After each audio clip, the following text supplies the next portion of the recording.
We're good. I already filled it out. Yes, I'll it's just called to get- order. Okay. I filled it out. and I'd like to call the meeting to order. If we can all rise. Pledge. I pledge allegiance to the flag of the United States of America and to the republic for which it stands, one nation, under God, indivisible, with liberty and justice for all. Thank you. And we do have some members of the public. Did anybody want to speak? Okay. If I could have you step to the podium, just say and spell your name for our secretary. agenda. I know who she is. She knows how to spell my name. Hi, my name's Ellen Graham. I am running for the library trustee this May. I've been a selectman in town, town meeting member. Preservation Commission I was on for about 15 years, and I was the chairperson for about 8. I am a lifelong resident of Danvers, and I have fond memories of spending time at the library as a child and bringing my own children to the library. I believe we have one of the best libraries on the North Shore, and as a community, I believe we have always taken great pride in that fact. Our community depends on the library as a fundamental resource, and its reputation influences how people view us. Unfortunately, there have been some questions about the culture at our library that became public recently that have me concerned. We have library staff who have felt disrespected and unheard for years.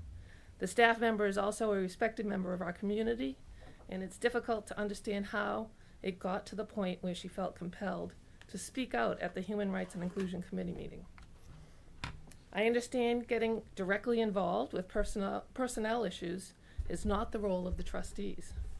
However, according to the Massachusetts Board of Library Commissioners Trustees Handbook, and I quote, "An effective trustee is one who participates intelligently in the entire political process, understanding municipal finance, local budgetary pressures, personnel concerns, and the administrative practices of the municipality as a whole.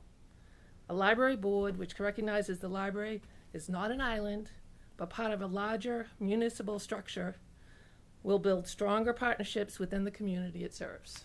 End quote. So we need to recognize that the culture of the staff affects the culture of the library. Facing these issues head on and understanding that there is room for improvement is a strength and not a weakness. Thank you. Thank you. Thank you for your comments. Anybody else?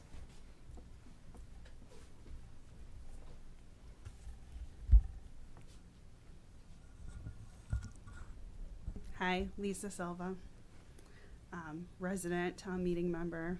I'm on the Housing Authority as well. And I just came to sort of echo what Ellen is saying.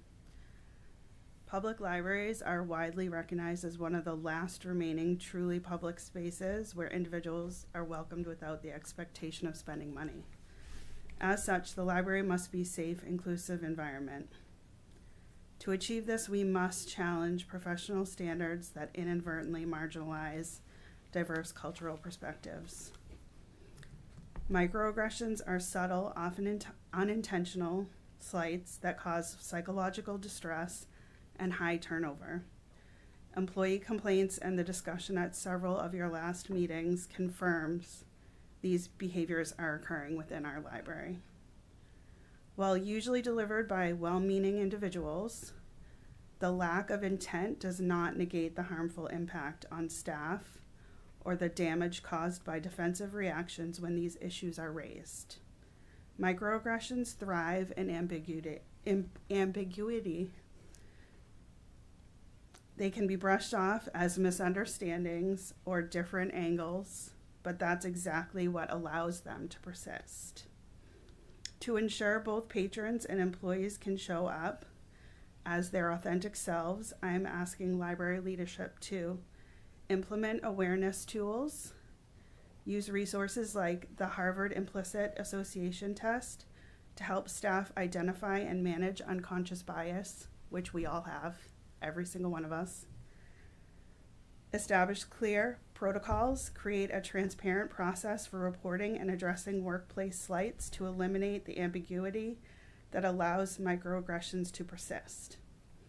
By prioritizing impact over intent, the library can move toward a truly healthy and welcoming workplace. Thank you. Thank you for your comments. Anyone else? Okay, thank you. Can you all hear me?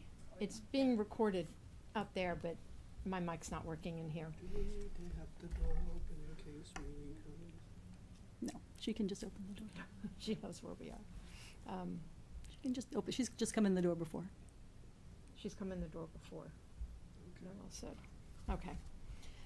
All right, can we get a vote to approve the minutes of the March 11th meeting? To approve? Motion by Ken, Me. second? Second. Second by, all in favor? Aye. Aye. Any opposed?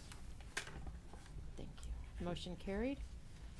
Okay, and then the trustees report. I just have a couple of quick things. We have Cornerstone coming. They're our financial advisors. They're coming to our next meeting. Sorry to interrupt, Madam Chair. I think that the treasurer's report may have been inadvertently left off the agenda. Oh. Oh, what, what's on there? Next. Yeah, it's there, it's B. Oh, under the trustees report. Okay, sorry. I usually see it on the, I apologize I for the was like, interruption. I did? Apologize. Okay. We usually go in the other order. Usually I feel, okay, no problem. All right. Anyways, we've got Cornerstone coming. The financial subcommittee has met with them, and we did decide to go with their recommendations. Again, it's not like the library's retiring, and we have it in an extremely conservative fund right now, so we don't want to go hog wild with it. But they've told us what we should expect to earn each year to keep this money going in perpetuity. And we've agreed to follow their recommendations. So they're simply going to come next week, kind of do a quick where we are, where we've been, and give their recommendations. And then we can take a vote on it after that presentation. So I wanted to let you know that was coming at our next meeting. Also, just a quick reminder about devices at meetings. We shouldn't, because nothing should be recorded or transmitted during the meeting. So all phones should kind of be put away during this time, or any other items that might be transmitting. And we were going to recognize Irene for her 31 years of service. I did just speak to her, I think last night or the night before. So I'm hoping she comes. If not, dramatic. Yeah. I hope so. If not, we'll table it till our next meeting. But Well, we can't. if she table it. shows up, that's Well, true. yeah, we can't Yeah. table it to the next meeting. Okay. But sorry to interrupt. Yeah, I hope she comes. Okay. Treasurer's report. Okay. I use my device to call up the information, so I hope that's okay. And if it's not, I can go to a paper system and we can talk about it at the next. And you're gonna email it to me? I already have. Okay, Yep. thank you. You're welcome. Now let me find it. All right.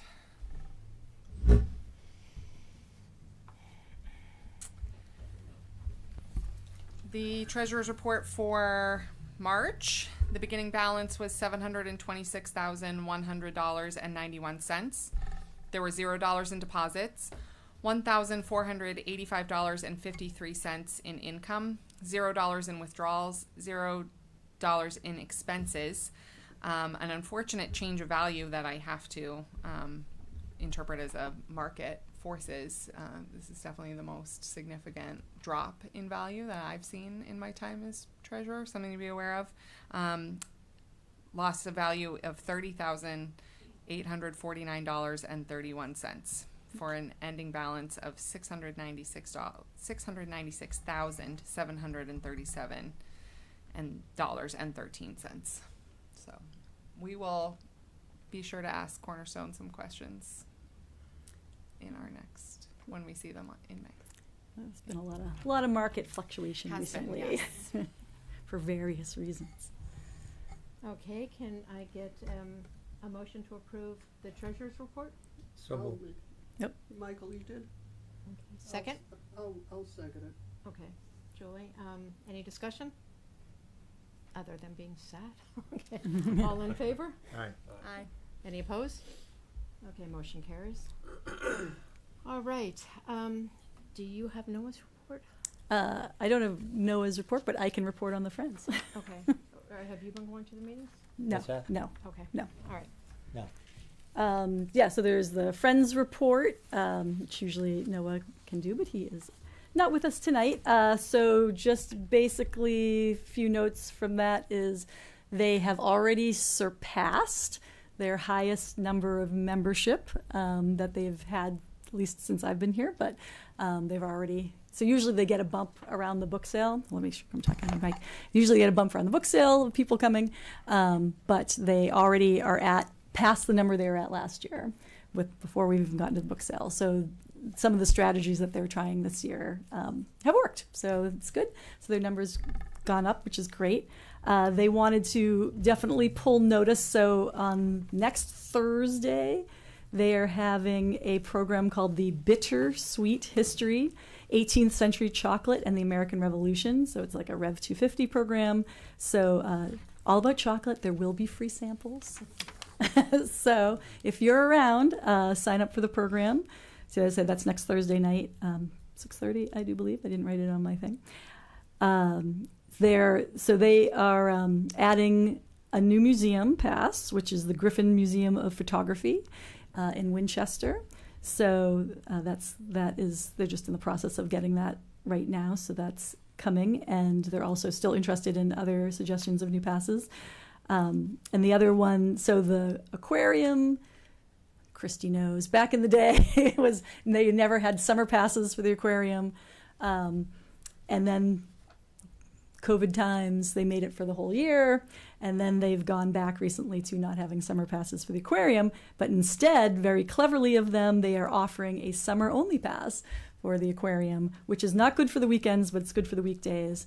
So the Friends did decide that we know it'll get checked out. So they're buying that. So that's basically covers June through September, or until September. So that pass, and I believe I just got notification that the payment went through for that. So we'll be adding that shortly. So there will be a summer aquarium pass, which is good news as well. And otherwise, they're very busy getting ready for the book sale.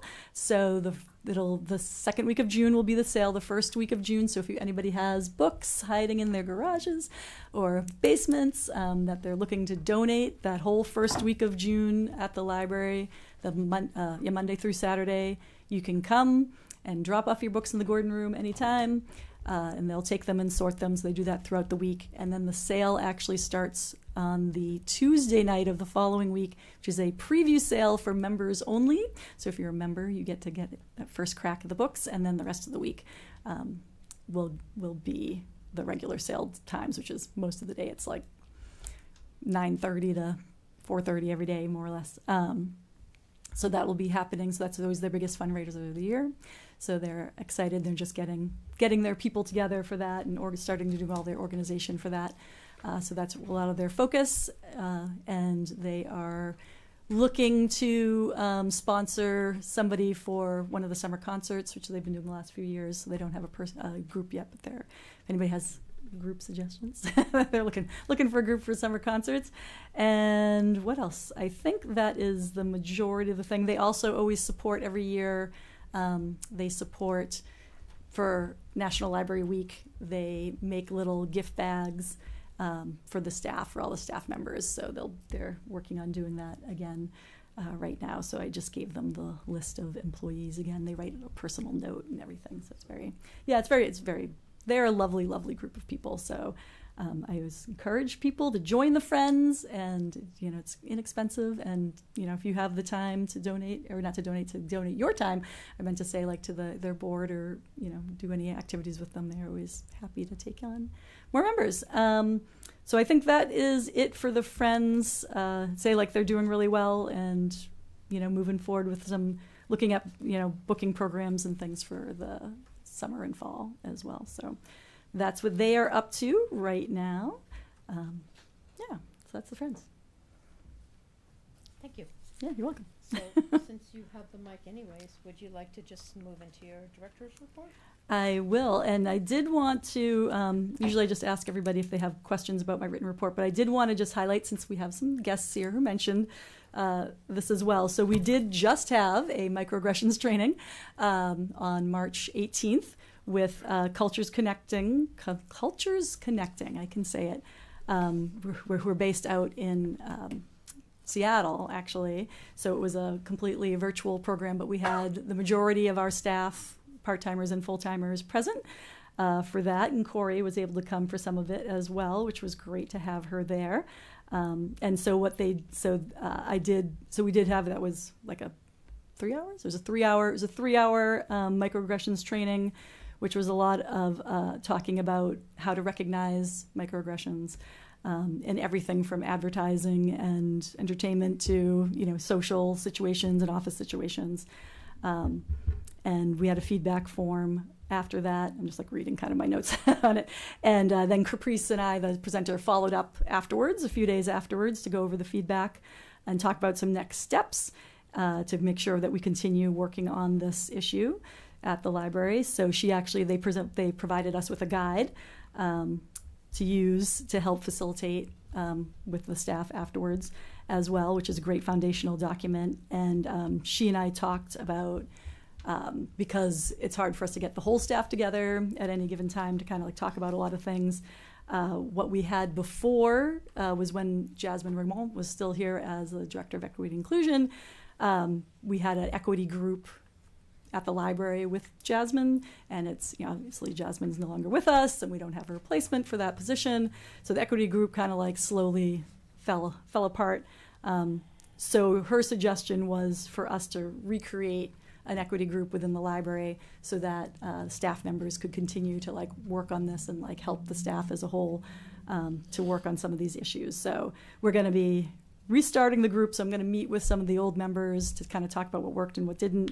And I'm not going to run the group. I want the staff to be able to run it themselves. And then we're going to try to develop more of the culture of belonging at the library through that group. And see what the improvements are. One of the things we're going to do with that as well is we're going to run a survey of the staff to talk about culture, the library, and where they see there can be improvements. And so we will be having a follow-up microaggressions workshop with Cultures Connecting to talk more about skills and tools, but that's going to come probably in a few months because we already have another professional development day planned. So it'll be a little bit, but we already have that pre-planned in there as well. So we have a lot of forward movement with that topic, as you were discussing earlier in public comments, and yeah, we're looking forward to making motions, moving forward and helping to make sure the culture of the library is better. What just talked to me? Something just talked to me. So yeah, just wanted to make sure I mentioned that as well. And in the morning, we did have that same morning we had a staff training about ICE in the library, if ICE came in the library, what to do. And so Noah Levitt, our trustee who's not here, helped lead that training. And that was fantastic. We went through, a whole bunch of different situations and talked about specific scenarios in the library of if this happened, what would we do? If that happened, what would you do? And so one of my staff members said that was one of the best trainings they've ever had. So they were really, really happy with that.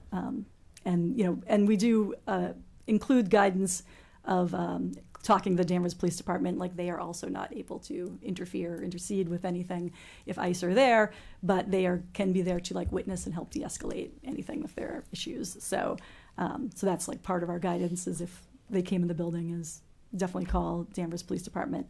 And I did talk to the police department about that as well. So that was our last big training. So I have a whole big section about that. So I did want to make sure I talked about that today as well. And the other thing that I've done since then, and we can talk about if anybody wants to talk about anything else that's in my report, is myself and Matt Mitchell of the Senior Center are really working hard on doing some collaboration as well, because we kind of both realize we have two of the smallest budgets in town, but we have a lot of overlapping things that we do. And we think there's a lot of places where we can either be doing things together or helping each other out. So one of the first things we've already done is they gave me a whole bunch of their newsletters. I gave them a whole bunch of our adult calendars, so that's low-hanging fruit. And I'm meeting with them again this coming Monday because we want to kind of talk about where we can do some overlapping in programming as well. So that's our big things that we're moving forward with as well, and nothing really. I was going to say usually something has happened between me writing this, but since it was a short time before me getting the packet out to this time, nothing else has happened since then. Though I did, I know some of you have already noticed, I did get copies of the new revised trusty little handbook. So the revised handbook should be in your folders. So I just got those today. So Thank you for that, Noel. yeah, you're welcome. Yeah. So I have new trusty pocket guides for everyone. I think that's all. So if anybody has other things, and Sure. Ken came to the ice training too I as just well. wanted to say that. Yeah. I wish Noah was here because he did a great job. I found it incredibly informative, and it was really great to see a lot of back and forth with the staff. A lot of questions, because obviously they deal with it much more on a daily basis, or the thought of it more on a daily basis. Yeah. So Yes. I thought it was very, very productive. Yeah, and it was there was a lot of anxiety, from the staff initially, talking, about that topic. And so they were very, grateful to have that, to be able to have an understanding of what to do and have some very simple guidelines of here's the very baseline of things to do if someone comes in the door. So, A lot of questions too, which is great. yes, yeah, it was very interactive, as well as the presentation. The microaggressions presentation was also very interactive. She does a lot of breakout rooms and such as well. So that was a very interactive program as well. So anybody have anything else that was in my written report that they wanted to talk about? No? Thing once, calling twice.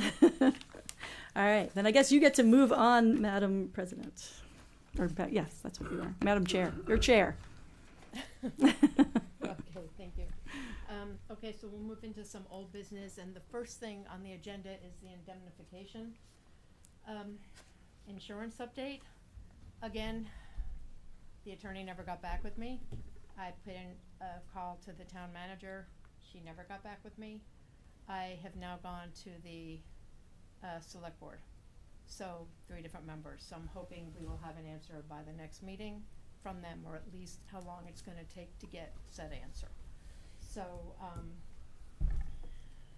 that's where we stand with that.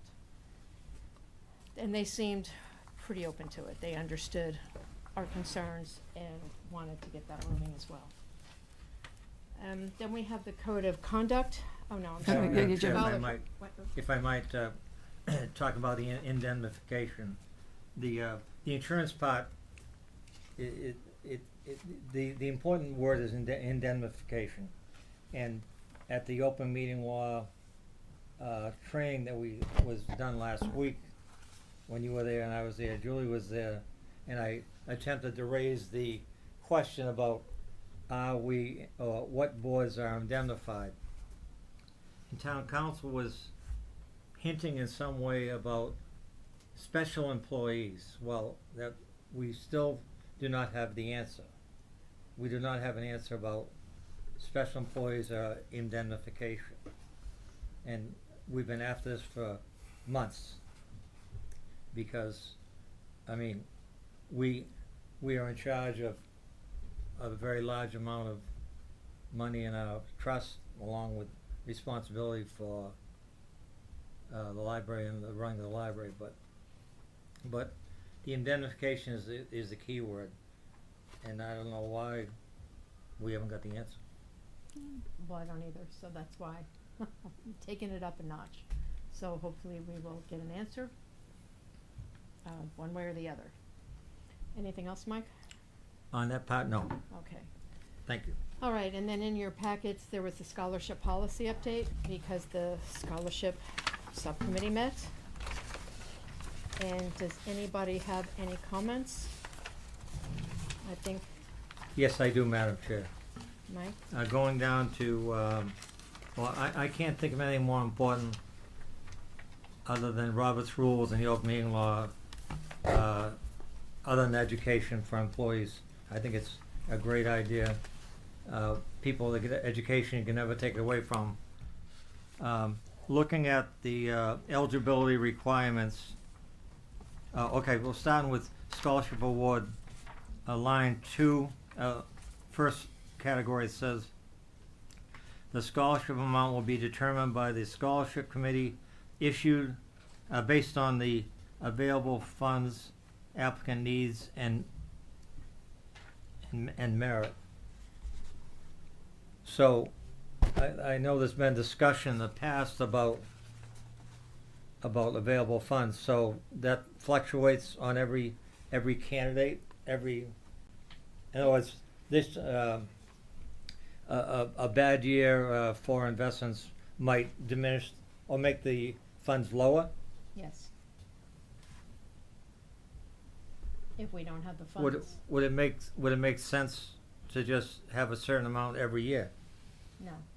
Do we have any idea how much they've given in the past? If I may, we met with Cornerstone to talk about the future of the scholarship program. In the past, we've given somewhere in the neighborhood of about $10,000 per year. 10,000. 10,000. Yeah, about right. And that's we had a pretty lengthy and in-depth conversation with Cornerstone about the spending limits of the fund without what they advise in terms of how much can be moved out and spent every year, and I think 5%. 5%, right? I think where that was they what they want us said. to Yeah, right. land with the fund where it is now. $10,000 should be, theoretically available to us for this purpose, while still maintaining some of the other money that we give to fund different things at the library, archives, and what's my favorite, sundries. Sundries, yes. But that language has not been changed since we voted to approve this policy a few months ago.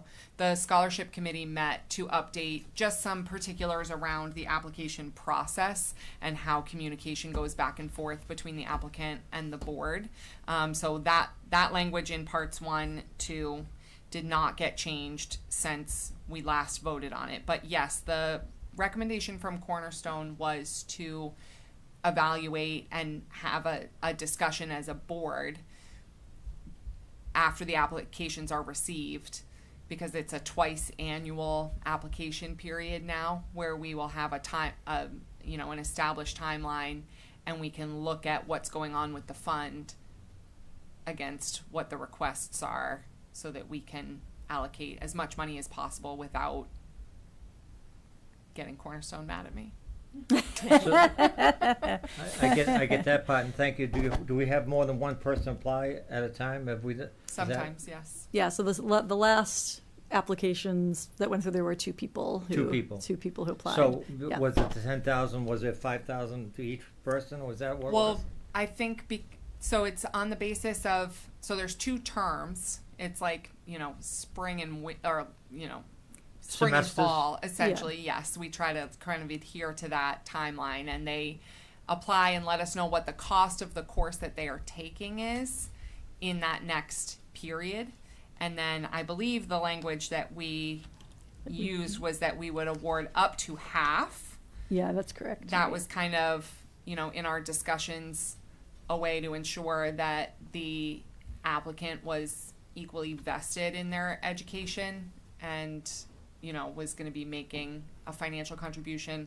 We'd hate to see a situation where we paid for the whole course and then they didn't participate in the course or didn't, complete it because they had no stake of their own. So it's typically less than the request. The half of the cost of the course is typically, I think, in the neighborhood of $2,000 to $3,000. Varies. It varies. Depends where you went, where you're going, right? But I'm not on the award. I'm on the policy committee, but not the award committee. So Noah and those who are on the award committee could speak. I think it's Jessica, two folks who aren't here tonight, and you, Donna. Yes. So I think the idea was that we would be bringing the numbers to the board twice a year for approval of making that award, assuming that it falls within the guidelines established by Cornerstone and our best practices. So the scholarship money, is that in a check to the institution or to the individual? To the individual. Okay, looking at it, says the scholarship may be applied towards tuition costs at any accredited institution offering an MLS program. It says may. Shouldn't it say must? Where are you, Mike? Yeah, where is On it? the third line of number 1, Yeah. under number 1. Well, I would say, if you don't mind me Sure. interrupting, like I would just say like the what I think ended up coming out of when I've talked to the scholarship committee was that, you know, it's an award, because like originally the idea was like, oh, you're going to get this money and you're going to give it to the institution directly and so forth, but it's because of the nature of, you know, how things work and timing and such like that. You might have already paid, because before we were reimbursing, so you might have already paid for it. Now you're getting this money. You're not going to give it to the institution if you've already paid them. So the idea is that, yes, it should be going towards those costs, but, you know, we're awarding it to the person with the idea that they're using it for this purpose. I mean, so we can nitpick saying the word must, but I don't know if it's a necessary. Well, I think there's a fine difference between may and must. Well, typically the applicant will have already, often they will have already paid for the Right. course. So it's verified. yes, and paperwork. there is, if you continue on, there are, I think, more than one place where there is verification. Yeah. Yeah. Yes. May request additional documentation. Yes, the scholarship committee can request documentation as needed to verify eligibility and that the course is actually being undertaken. And then recipient obligations, number 6, the recipient agrees to provide periodic updates on their progress in the MLS program as requested by the scholarship committee. So given the small nature of this sort of, you know, we know these applicants, or we can communicate with them directly through the director, or indirectly through the director, as it were. I think the idea was to keep it personal, like we are, you know, trusting that the applicant is enrolled and In an accredited program. an Whatever they accredited- want to use them, yeah. when we give them the money, they can use it for whatever they want. yeah. Usually they're going to use it to offset their expenses. But it's a gift. So in other words, it's a blank, it's a check for them, right? Yeah. Because I look at number 2 and it says, be actively pursuing or planning to enroll. Right, that is for people who are applying before they've actually enrolled. For somebody who gets accepted to a program and needs to know that a portion of the cost is going to be covered before they can enroll, they can apply. Then they have to submit the documentation as requested if they haven't been actually enrolled yet at the time that we make the determination that they are going, you know, that their application is otherwise good and can be. So in other words, if they're pursuing an MLS or planning to, they need documentation for that. Yes. It can only be used for that. MLS, not general science. Correct.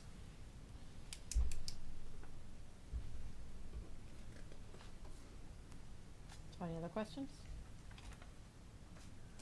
The changes that were made between the last, between our voting to approve this document and this new draft were related to, under the application process, we added that the scholarship committee would send a written confirmation of acknowledgement of the application, because we had applicants who were saying they didn't even know if their application was received and they would like more communication. We were also, these past 6 months have been in flux on this policy, so there was some communication issues. So we revised it just to add sort of an additional level of communication. And what was the other? The timing as well, change? like I had The asked that timing. you say like, so the decisions are 30 Yes. days, and then like the award will be dispersed within Right, 60 within days. 60 days, Yeah, so that because we didn't have any of that we in weren't there letting before. anybody hang. So yes, they would be, and the recipient must provide proof of enrollment in the MLS program before the disbursement of funds. So they can apply before they're enrolled, but they have to submit proof of enrollment before the Any money is the provided. check Yeah. will be Yes. written. Correct. We wanted to give it in front instead of in back. We used to pay it after the course, after we received their grades, and we took that out because money's tight these days for a lot of people. And we wanted to be able to give them money up front to pay for the courses they wanted to take, to help out with that. So that was why we changed some of that. I know that the town had policies years ago, many years ago, that they paid for half your books, all your books and half your tuition. Years ago, 35 years ago, more. But looking at one more thing, Madam Chairman, where it says, obviously, on the performance, must maintain good standing with their school and their employer. Course failure. What if you have to keep a B these days to sing in MLS? No. No? What if No. they change? So master's degree, you don't need a B anymore to stay in? Yeah, I don't think so. I think as long as you're doing all right. I mean, and at least so far the staff who have been availing themselves of the scholarship as well have all been getting like A's anyway, so it hasn't been a worry about how they're doing. And how many are on the scholarship committee? 3? Yeah, The- 3 The or, chair, the vice chair, and and one other. one other select? Yep. So any other questions? Yeah, I'm wondering if it should be more than 3. In the past, we've had people that close to the library that were on the scholarship committee that may like or dislike somebody being involved in the situation, and it may taint the water a little on somebody applying. It's still gonna come to the board as a whole. So, That's not my question. I heard your question. You want more people on the committee. We just changed that. I'm not sure This that we past have it written anywhere what the makeup of the scholarship award committee It was in- must be. Isn't it somewhere? I don't think it's on No, here. it's not in It's this in It's our not in agenda. this, yeah, it's not in in this. the meeting. It when may be we- in our, It's in meeting minutes. Yeah. Okay. yeah, I'm like, I know we talked about it somewhere. I think it was kind of an ad hoc, but Well, we but could my point formalize is, it. Madam Chair, if you have a trustee board of 9, and you have people applying for a scholarship, and, sometimes fairness is important, and sometimes personalities get involved with people that are involved where they shouldn't be, and if they're on the committee, then somebody applying may not get what they're doing, what they deserve. Oh, okay. But it isn't. Only raising the issue, you're saying 3, and you're saying the chair, the vice chair, and whoever else.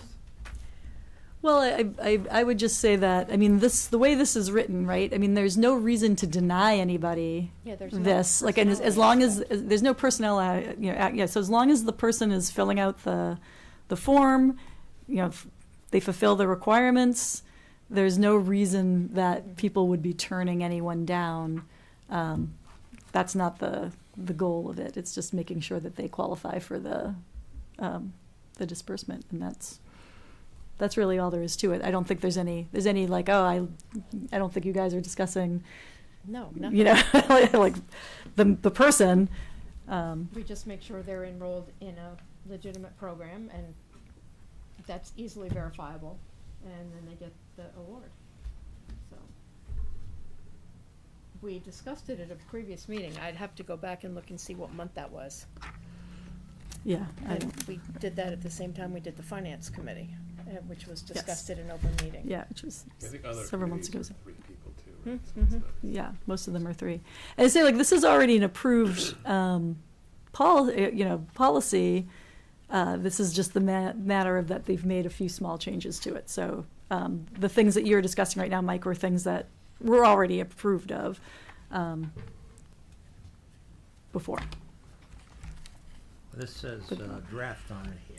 Well, just because of the new, Because of the changes. the changes. So that's why it was brought again forward for a new vote because of the small changes. I would make a motion to approve the new draft of the scholarship policy. Second, any discussion? Any more discussion? Any more discussion? All in favor? Aye. Any opposed? No. Motion carries. All right, now we're moving on to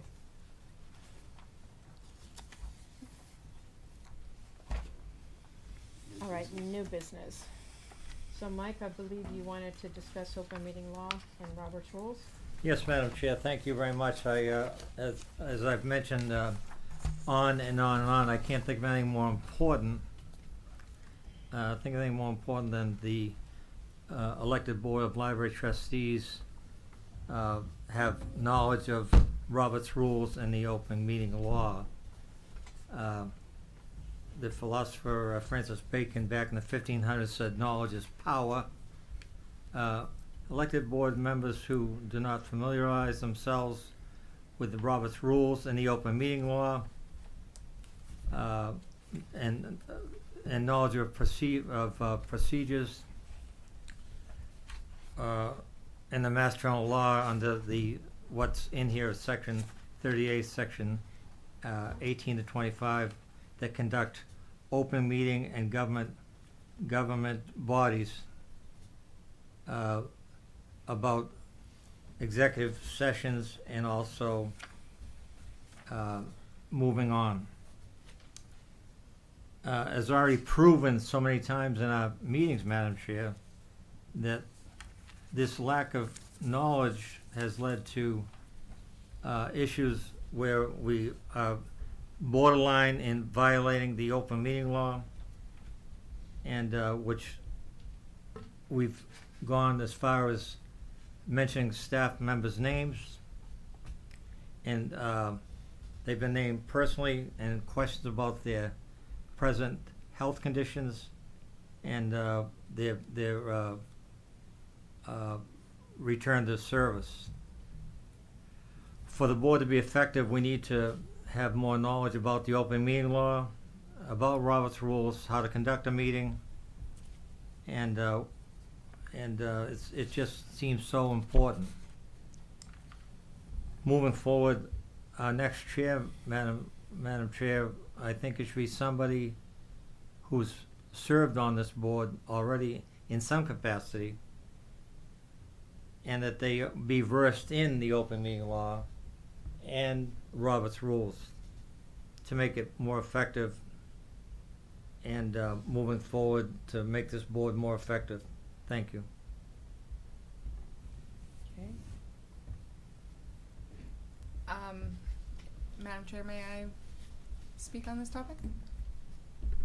We're gonna get to the, do you wanna speak about what we're, Well, okay, all right. I mean, it's about open meeting law, really, is what I would like to discuss.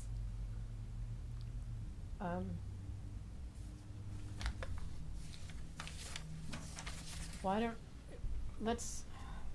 I really wanna stick to the agenda, just keeping with Robert's rules, and I've got you down as E. So can we come back to that, and I'll have you read You what have you me sent to down me? as what? E. Well, It's it's under- not on the agenda. It's so not on the agenda because it came in late, so I put it under new business. Unless are you specifically replying to something Mike said, I guess is the question then. All right, I can wait. My comments are specifically to the topic of open meeting law. That's what I would like to. okay, then, all right, so Corey sent a letter to me that she wanted to share with the board. So I added it on under new business for tonight. If you want to read your letter, If you don't mind, yes. go for it. I mean, it Yeah. really is about the That's fine. We'll just switch the order. topic, and Mike, I have great appreciation for your knowledge of the law and your wealth of experience on this board and in this town and with regard to the open meeting law. And your comments inspired me to take a very hard look and deep dive around the open meeting law, the Mass General law with relation to, and I wrote a few things, so I'll just share what my findings from conversations and readings on this topic. So my understanding, based on the simple documents and Mass General Law, Title 12, Chapter 78, Section 11, on the power and duty of library boards of trustees, is that as trustees we are charged with the custody and management of the library. Mike has mentioned that many times in my 3 years of service alongside him, and that also that responsibility is not limited to budgets and buildings. It includes stewardship of the institution as a whole, including public trust and the integrity of the services we provide to the community, and in many cases specifically includes workplace culture. For example, in our trustee pocket guide, it specifically delegates to the trustees that we, quote, advocate for optimal salary and benefits for employees, and that we provide, quote, provide and encourage ongoing learning opportunities for staff. So based on my review of Massachusetts law, including the open meeting law, as well as general law, Title 12, Chapter 78, Section 11, on the power and duty of library boards of trustees, as well as our own bylaws and the Danvers Town Charter, and in consultation with my own attorney, I have found no legal provision that prohibits this Board of Trustees from discussing the culture within the library for employees, nor potential impacts on the library and its patrons of statements that were made publicly by past or present library employees. On the contrary, we have not only the ability but the obligation to acknowledge and thoughtfully respond to any concerns that have been publicly raised.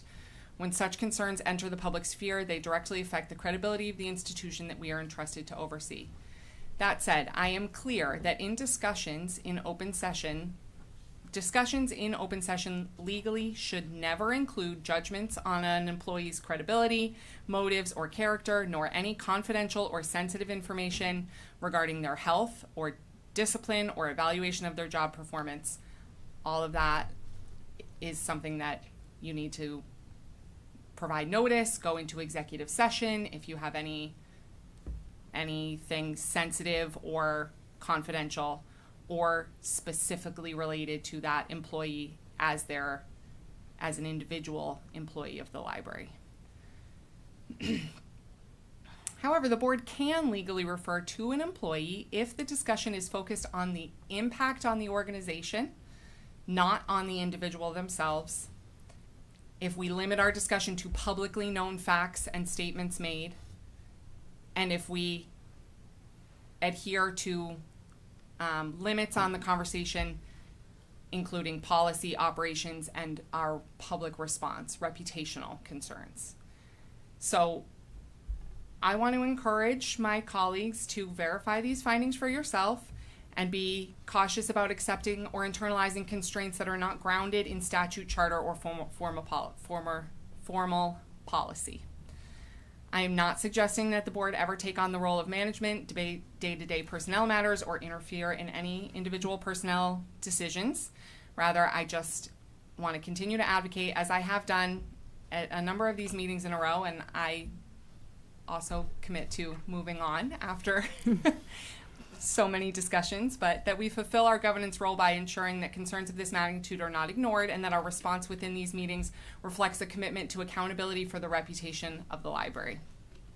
We can and should be able to confidently ask thoughtful questions about workplace culture, evaluate the impact on the library and the community of allegations made, and consider whether any policy level actions or oversight are warranted. And I think our discussion about the microaggressions training and the way that the personnel received that and the work that is coming out of that is a perfect example of a healthy discussion on personnel matters that abides by the law and it is within the limits that we are held to. Finally, I want to express concern about the degree to which information related to these matters may be withheld or controlled by Town Hall. I fully recognize that personnel matters involve confidentiality considerations, but there is a meaningful difference between protecting privacy and systematic concealment of serious issues. And we have seen in the past how efforts to limit transparency around allegations of discrimination or harassment have eroded public trust and caused long-lasting consequences. With that, I will conclude expressing gratitude, Madam Chairperson, for allowing me the time, and my colleagues for your consideration of these findings in any future discussions. Okay. Madam Chair, if I might, we had that open meeting law training a week ago at the town hall, where you and Julie and I managed to attend. It was for staff members, board members, elected, appointed, and it was very, very informative, especially only about the open meeting law. And one question was raised by myself to town council, and it was specifically can you mention anybody's specific name in any open meeting law, on any open meeting, specific employee's name? And the answer was no. The answer was clearly no. You can't discuss anybody's personal situation or their situation in the library. The answer was clearly no. And it was from town council. I mean, I knew that anyway. It's clear in the open meeting law. But, I mean, this board has a history of constantly violating the open meeting law, specifically naming people, their name, about their issue in the library, their medical conditions, asking when they're going to return to work. Constantly violating the open meeting law. And if I just want to, I commend, because I know you're coming from a place of care and concern, and so I see that. I see that's what you're doing. So just a couple of things I just want everybody to also be aware of. Like, you know, I've done the anti-harassment training, and just as a thing to think about as well.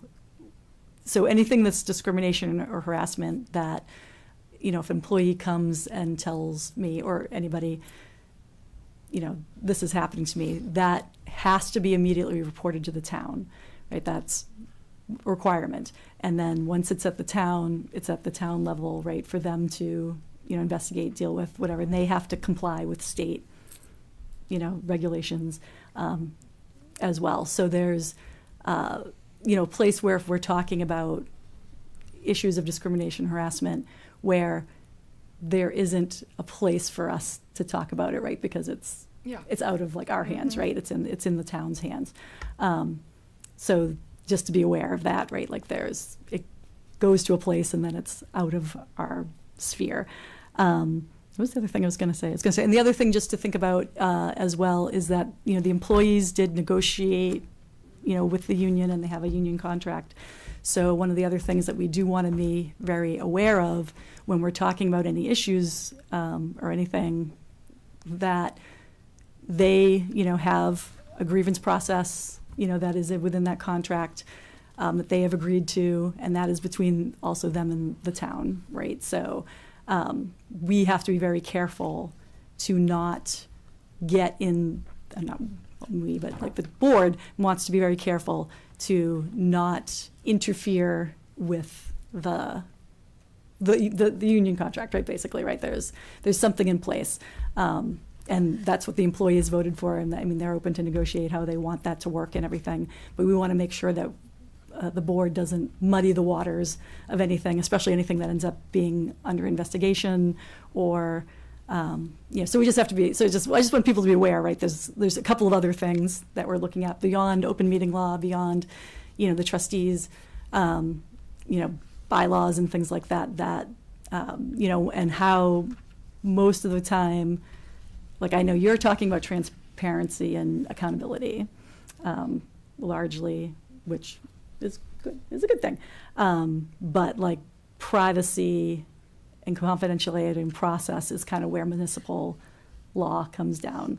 So that's it's just a very thin line. I'll just say it's a very thin line when we're talking about issues of personnel, what we can and can't say. And just because somebody has said something in a public forum does not mean that we have the right to be also talking about it without that person present or without that person's, because unless we're, it's another thing that gets very dodgy, right? Because if we break, someone could sue the board, basically, is what I'm saying, right? So if the board is talking about somebody without their permission, it doesn't matter what they've said in public elsewhere, like that could be something that they come back and sue for privacy laws or, things as well. So this is just stuff I want to, I'm not saying anything. I'm just saying these are just more information for us to consider when we're looking at these topics.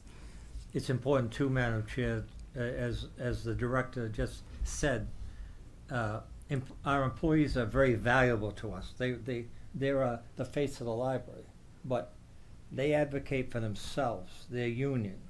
They have a union. They have people that represent them. And if they negotiate for wages, for better working conditions, for time off, whatever.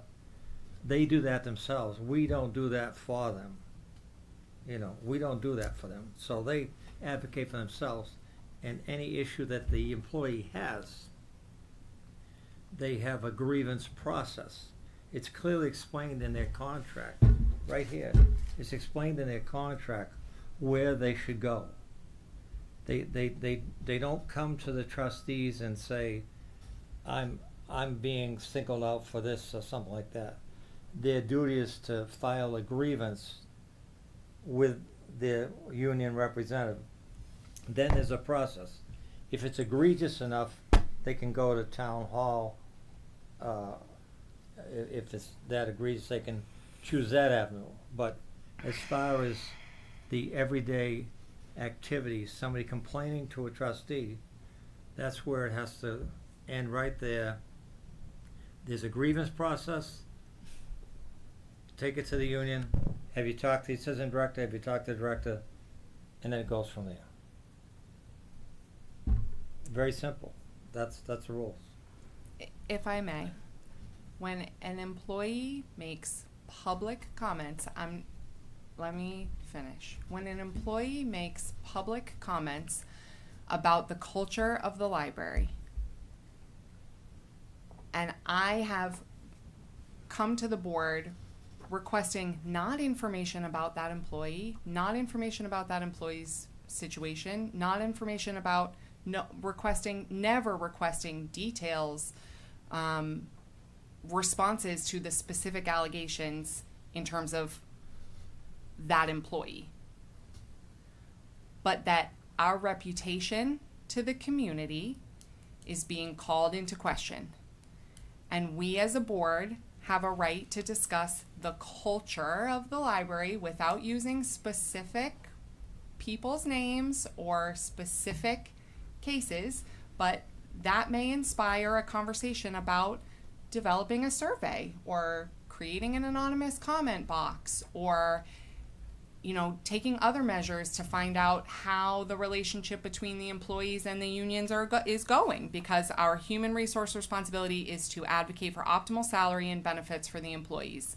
I realize that when they have a union, it takes us out a step, but that doesn't mean that we can't ask thoughtful questions about the culture, how they feel. Do they feel adequately represented by their union? Is there a morale issue going on at the library on a big scale?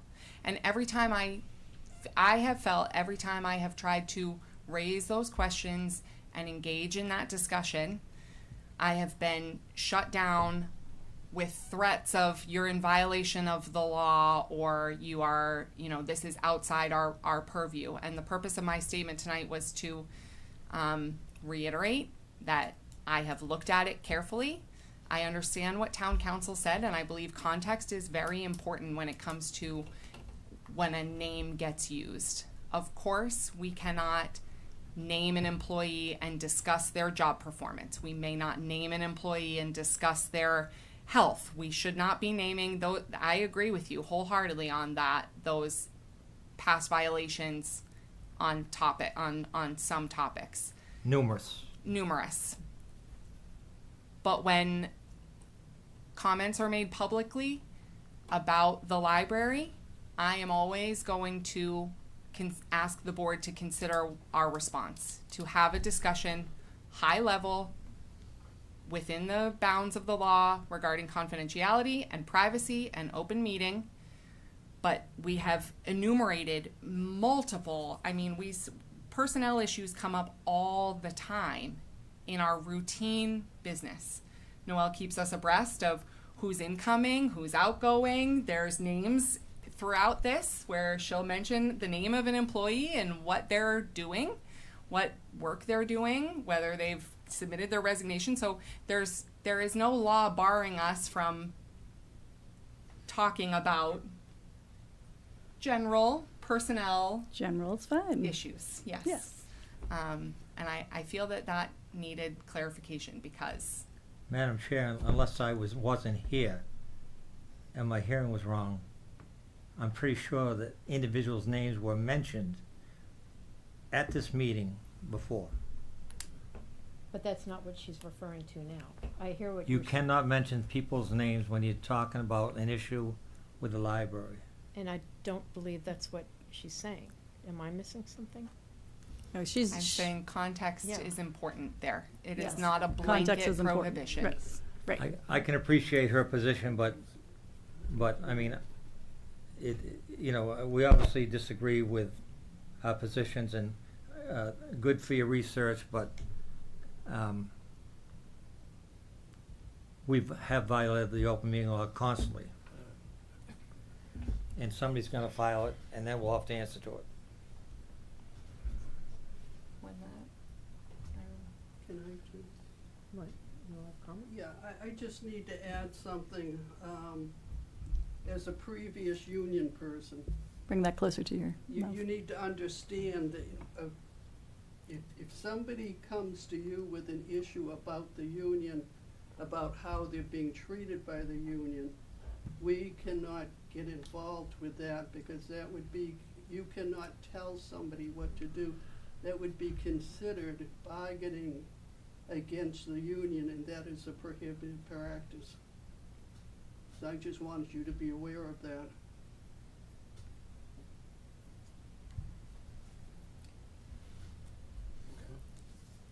Any other comments?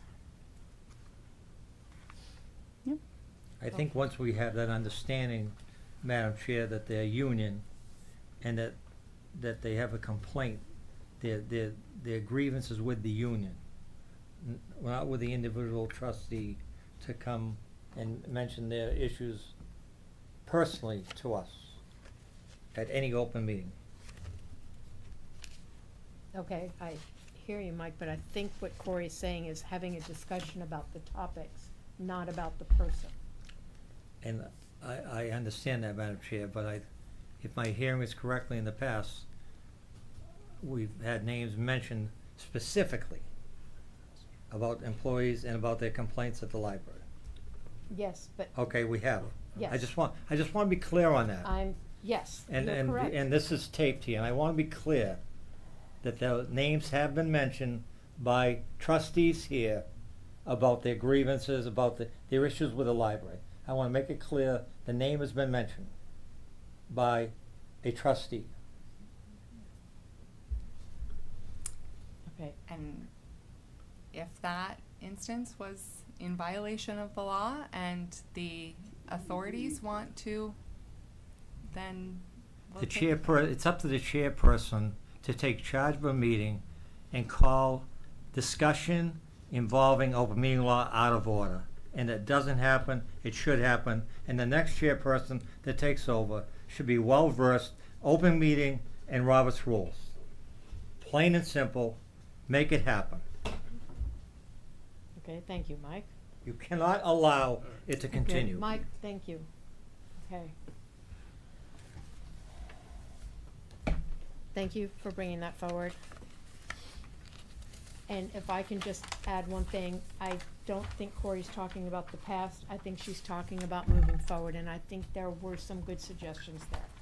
I appreciate About- the Madam Chair, but I'm talking about specifically about the past and how it's happened. Everybody here has seen it, you know it, I know it. It's taken place, it No should one's stop. arguing, no one's arguing with that. We're talking about moving forward at this point. Okay, so now we have the trust fund. Is that where we're at? uh, Oh, no, the we're code on- of conduct. Oh, yeah, is next. sorry, skipped B, because we've run out of order.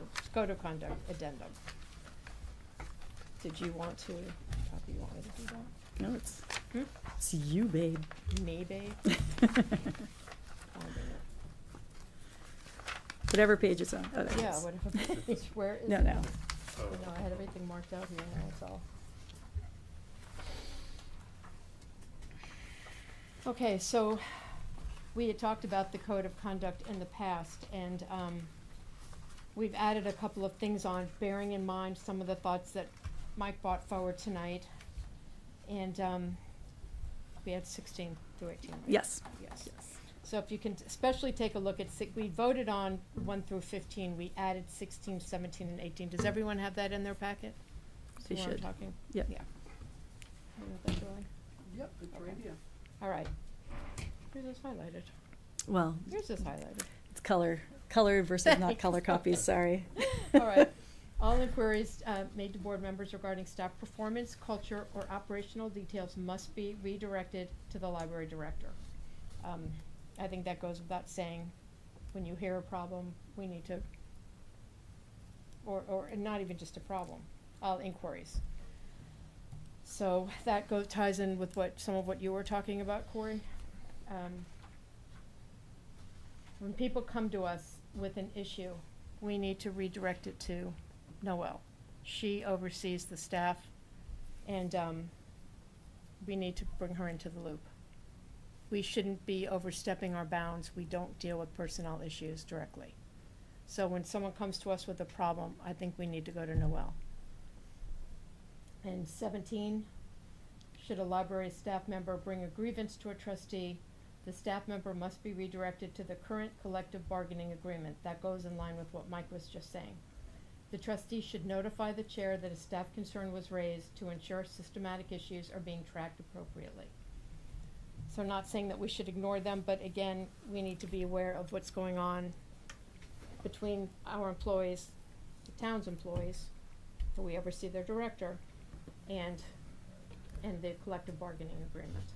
That goes in line with what you were talking about, Corey, when you were saying that we should be discussing what's best for them.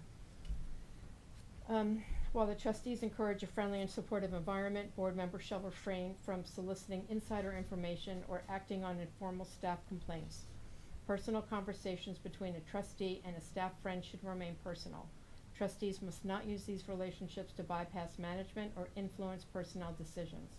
If a trustee's personal relationship with a staffer could be perceived as biasing their judgment on a board-level decision, that members should disclose the relationship and consider recusal from the vote. Any comments?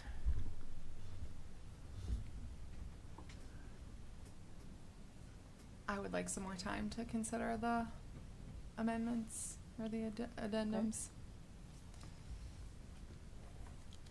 Madam Chair, on number 15, it says if circumstances change so that meeting attendance on a regular basis becomes difficult, you should consider offering your resignation to the appointing authority so that an appropriate replacement may be selected. Who is the appointing authority? That's a good question.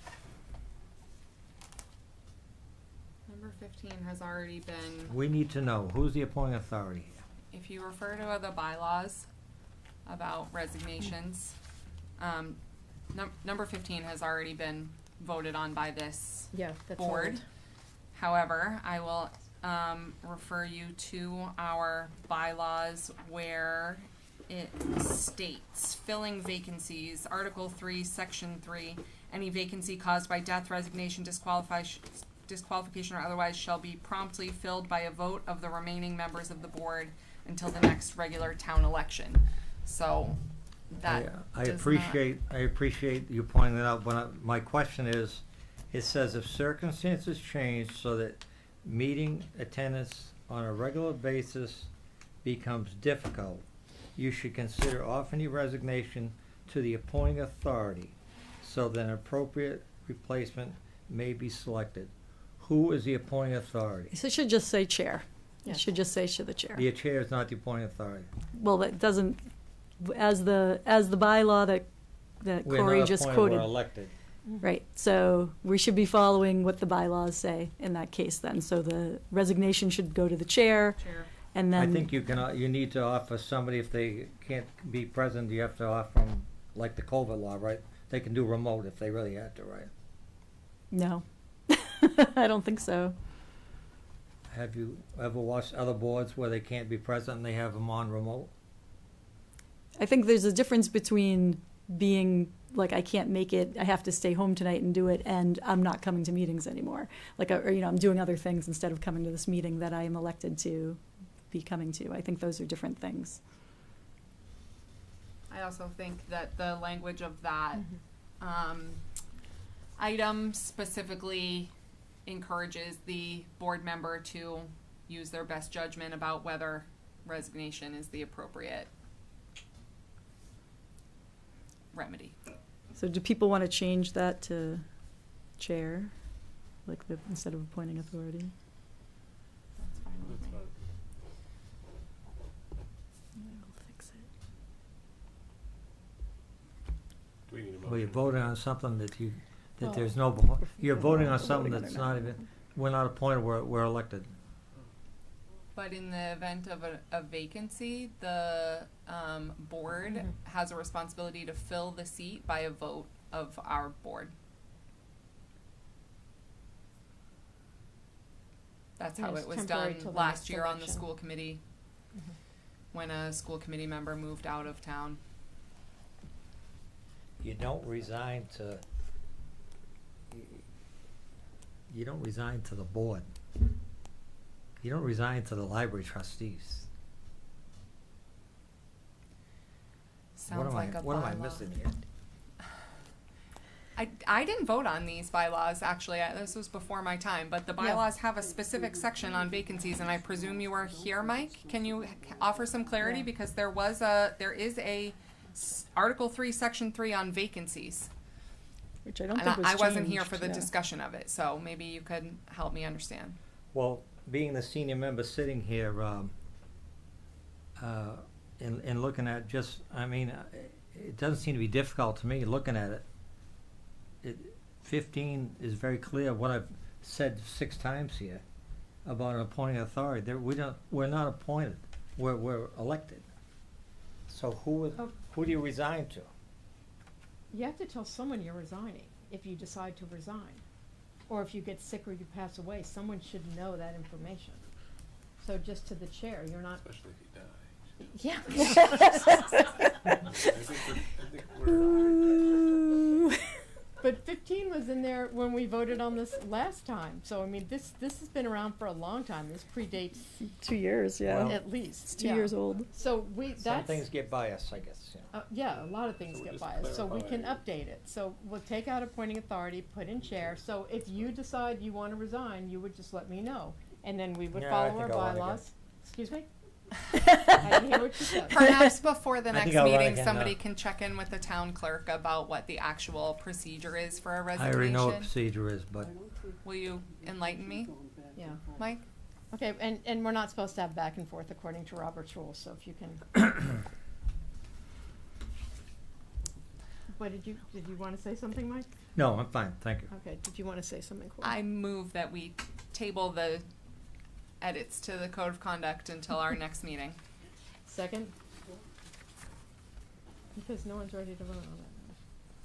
There's questions that need to be answered. Table to next meeting. Someone want to second the motion?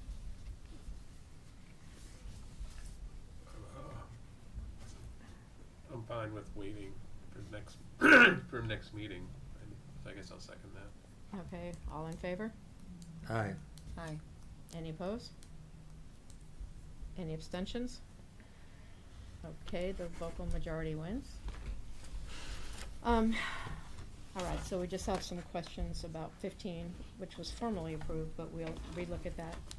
And then 16, 17, and 18, so.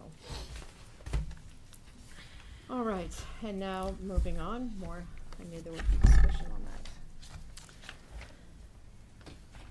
Okay, now we're talking about the, Trust fund.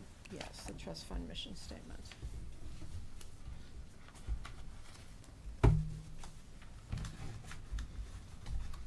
If I can just comment, this is exactly the same as we talked about at the last meeting, except for I added into this the comments that Mike had at the last meeting. So there were no other changes. And I will just say that it's titled Libraries Trust Fund Mission Statement. So I don't know if we want, so the name of the trust, right, is the Peabody Institute Trust. So I don't know if we want to formally call it the Peabody Institute Trust instead of the library's trust We fund probably mission should. statement. We've had 2 accounts in the past, so, yeah. Yeah. That makes sense. So is everyone, That's just a change you can. okay, so your comments, Mike, were added in. Does anyone have any other discussion? All right, motion to approve. I'll make that motion. Thank you, Corey. With- Second? Yeah, just, I would second that, but just we incorporate. Yes, make sure with the, with Yes, the, with the with change the to cha- the with the title. change of Just the with the title, title. yes. Thank you. Yep. Move Okay. to, I would second that Can motion. you just, so we're moving to accept the, no, listen, I'm Yeah. speaking to the chair. We're just adding the name of the trust fund up here, the Peabody Institute, what it is on our bank statement, so there's no question about which fund we're referring to. Yeah, because it's not the libraries. No, it's not the library. So, More drama. No, Yeah. no drama. Okay, so motion has been made to accept the mission statement with the change in the title to our current trust, what it is on our documents. And it was seconded by Ken. Yep. Any other comments? Any comments regarding this? Any, my God, my brain is not functioning, I'm sorry. All in favor? Aye. aye. Any opposed? Great, motion carries. Thank you. And last. One more. one more, we're almost there. Got the finish line. 2 more things I wanted to. You have Okay. something else You besides? did about the employee comments.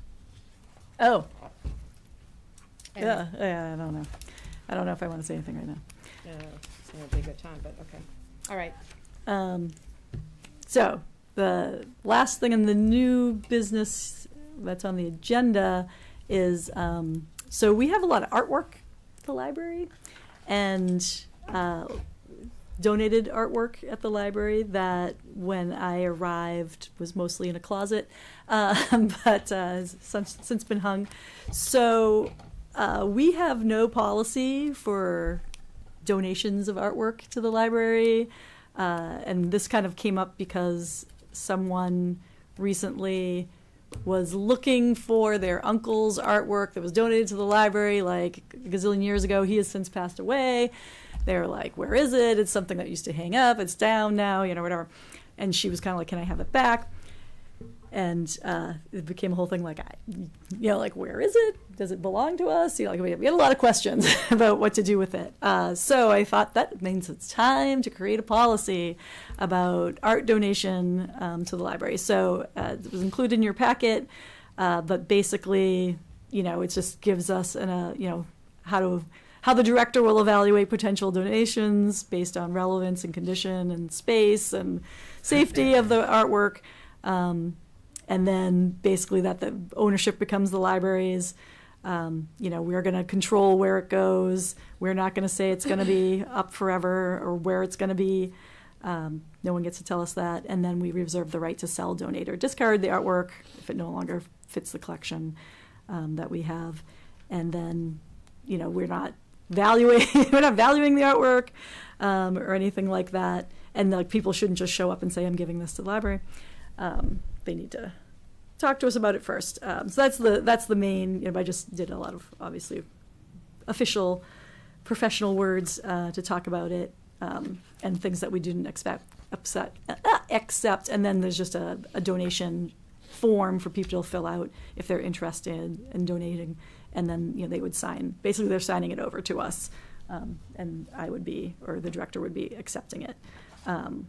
So I just thought it was something that just needed, that we did not have. And we do have Jimmy Morocco of the Danvers Art Association did a while back go through and try to take pictures of all the art that we do have and try to trace it as well as he could, like to where it came from, who did it, what the mediums were.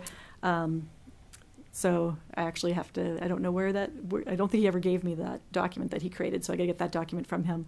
But this at least we'll be allowed to track and know what we actually have, and that it is ours, and somebody did sign it away, and all that good stuff. So that's what this is. Does anybody have any questions or comments about it, or see anything that I left out?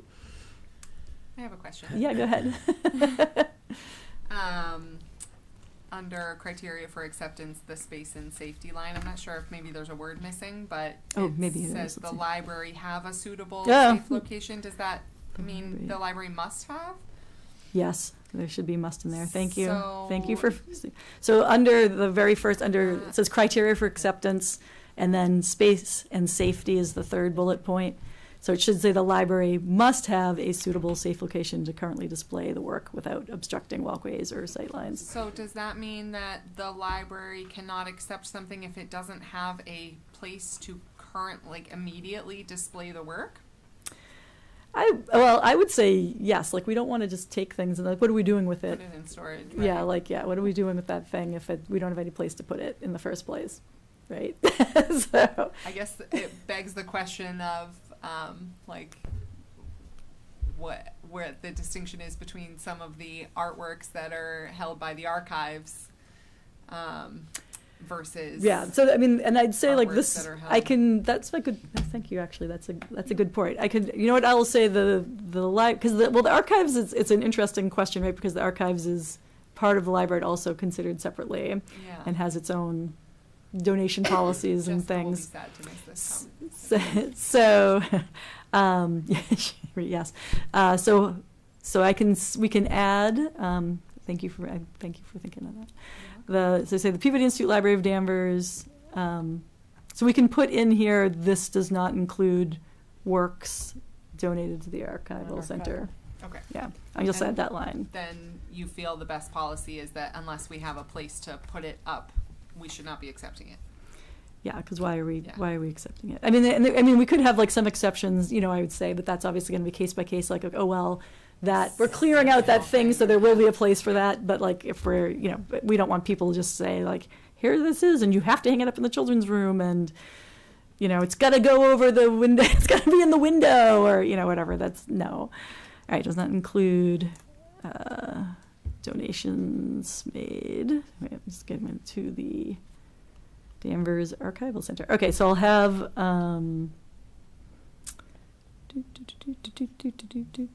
so I will just put, so in that beginning the very beginning paragraph that kind of just describes what the policy is, I will say, this policy does not include donations made to the Danvers Archival Center.